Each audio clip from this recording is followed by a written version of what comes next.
Located off Route 2 in northern Illinois is the city of Byron, a small, quiet town about halfway between Rockford and Oregon. Byron is a quaint tourist destination with historic architecture and picturesque views of the Rock River, but beneath the idyllic surface lies an eerie mystery that frightened locals over 40 years ago. Beginning in the winter of 1980, a series of bizarre sightings were reported by locals driving on the secluded Kennedy Hill Road a little over 4 miles from town. Dozens of drivers over the course of several weeks contacted the police to report seeing a half-naked woman walking barefoot down the icy road alone. When drivers turned their vehicles around to offer the mysterious woman help, she was no longer there. In this video, I unravel the mystery of the Phantom Lady of Kennedy Hill Road and explore the events surrounding the eerie ghost sightings in the early 1980s.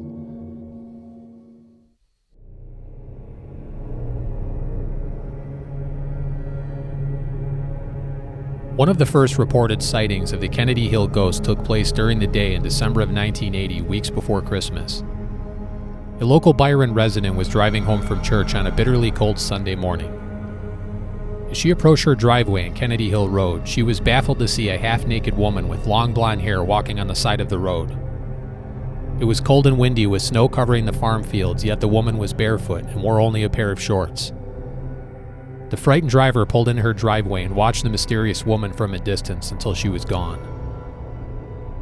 The police were notified about the bizarre incident, but when they patrolled the road a short time later, the woman was nowhere to be found. This was one of many strange sightings to occur on this isolated farm road, and they continued into the early part of 1981. Some of the eerie sightings were in broad daylight, but most of them happened after dark at all hours of the night. Fast forward a couple weeks later. It was past midnight on a weekend in January of 1981. A server at a local restaurant finished her shift and was driving home towards Byron. It was a frigid night with temperatures in the single digits and snow drifting across the road. She was traveling southbound on Kennedy Hill Road when moments later an eerie sight came into view. The headlights suddenly illuminated what appeared to be a tall woman wearing nothing but underwear, walking barefoot on the opposite side of the icy road. The driver was shocked and startled by what she saw, but decided to turn around and offer the woman help before she froze to death. She turned around and drove back in the other direction, but the woman had completely vanished from the road. The driver reported the scary sighting to Byron police, who drove up and down the road that night searching for the girl, but no one was ever found. In the weeks that followed, another driver had a creepy encounter with the ghost. Two men were driving down the dark road on a snowy night around 1 a.m. when a woman wearing nothing but underwear suddenly stepped out from behind a row of bushes onto the side of the road. Thinking it was a deer about to run in front of his car, the driver slammed on the brakes. The ghostly woman faced the vehicle only for a moment before running off into the darkness of a cornfield. The terrified driver sped off after the encounter. Some of the witnesses were able to get a closer look at the ghost and described her as a young woman in her 20s with a slender build and a milky white complexion. One witness described the skin as looking pearl white and not flesh-colored.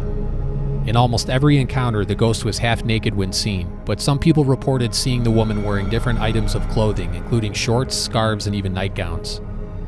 When anyone attempted to pursue the woman on foot or by car, she would vanish into the darkness. By mid-January of 1981, the Byron Police Department had received so many calls about the ghost girl that they dubbed her the Phantom Lady of Kennedy Hill Road.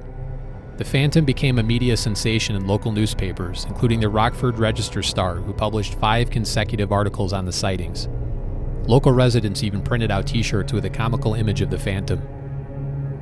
After the word got out to the public, Kennedy Hill Road became a major attraction, with carloads of people traveling for miles around to catch a glimpse of the mysterious ghost.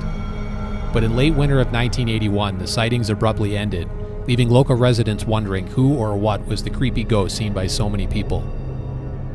There are many legends and theories surrounding the mysterious Phantom Lady of Kennedy Hill Road. Some locals believe the ghost is Ann Bergman, a young woman who in 1962 was murdered along with her boyfriend Octavio Martinez. The couple was abducted after leaving a dance contest at a local bar. Ann Bergman's bullet-ridden body was eventually discovered in a ditch along Route 72, not far from the ghost sightings in Byron. Octavio's body was found on a road near the Rockford airport, and the tragic double murder remains unsolved to this day. Another interesting theory about what could have caused the ghost to appear is a disturbed burial site near the road. It was rumored that a farmer on Kennedy Hill Road plowed over an old family cemetery on his land. And as it turns out, this rumor could actually be true. This historic map of Byron from 1872 shows a cemetery along the road near a farmhouse. The old farmhouse still stands today, but the cemetery shown on the map appears to be gone. Whether or not the forgotten cemetery played a role in the haunting of the road is unknown, but it's certainly a possibility. Kennedy Hill Road has also been the scene of several fatal car accidents over the years. The steep hill is dangerous, and many motorists have been killed when making the sharp turn on Route 2. Many legends of the ghost revolve around fatal accidents that may or may not be true. One legend says the ghost is a female jogger who was struck by a driver near the hill and died at the scene. Another older legend claims the ghost is a girl who drowned in the river at the end of the road in a fateful car accident. The legend says the driver was traveling down the steep hill towards the stop sign for Route 2 when the car hit an ice patch at the bottom and plunged into the Rock River on the other side of the road. Another story involves a woman driving down the hill in a Jeep on Halloween night. She lost control of the Jeep at a high rate of speed and wrapped it around a telephone pole at the bottom of the hill. The woman perished in the accident, and some locals believe her ghost is responsible for the haunting of the road. No one will ever know the identity of the Phantom Lady of Kennedy Hill Road, but rumors of a possible hoax began circulating online decades after the sightings. Some say the ghost was actually a girl who lived nearby and ran around in the road naked at night to prank drivers. This could explain why the girl was seen wearing different items of clothing, such as a scarf one night and a nightgown on another night. However, many locals who saw the ghost in the early 1980s doubt the event was a hoax due to the odd circumstances and extreme weather conditions at the time the sightings took place. January weather in northern Illinois is extremely cold, with temperatures often dropping to single digits at night if not below zero. The harsh winter weather combined with snow and ice on the ground makes it very unlikely that anyone would be running around outside without clothes on. Without shoes and proper clothing, it wouldn't be long before frostbite set in. Kennedy Hill Road is also a very desolate area with miles of open farm fields and very few hiding places.